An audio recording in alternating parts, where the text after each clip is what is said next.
Ano ang leveraging? Ito ang prinsipyo o strategy sa negosyo. Gumagamit ka ng oras, skills, effort at network ng ibang tao para palakihin ang kita mo. Parang penga o leverage. Maliit lang ang galaw mo pero malaki ang epekto dahil may team kang tumutulong. Ano naman ang liberating passive income o bukan liberating passive income? Ito ang goal o vision, hindi lang basta passive income, kundi passive income na naglalaya sa iyo mula sa pagod, stress at limitasyon ng active income.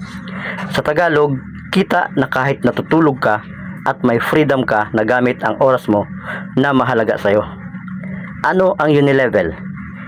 Ito ang sistema o compensation plan na ginagamit sa negosyo para ma-apply ang leveraging. Sa Unilevel, kumikita ka sa repeat purchase at maintenance ng direct at indirect downlines mo hanggang ilang levels. Kahit hindi ikaw ang bumili, basta team mo ang bumili, kikita ka. Ano naman ang passive income? Ito ang actual na resulta ng pag-leverage plus Unilevel system. Tuloy-tuloy na kita kahit hindi ikaw ang personal na nagbebenta araw-araw. Kita kahit natutulog ka. Ano ang residual income? Ito ay specific na klase ng passive income galing sa repeat orders o auto-ship ng team o customers mo. Halimbawa, bumili sila ng barley buwan-buwan. May income ka buwan-buwan kahit minsan mo lang sila na sponsor. Ano ang mga definition o paliwanag nito?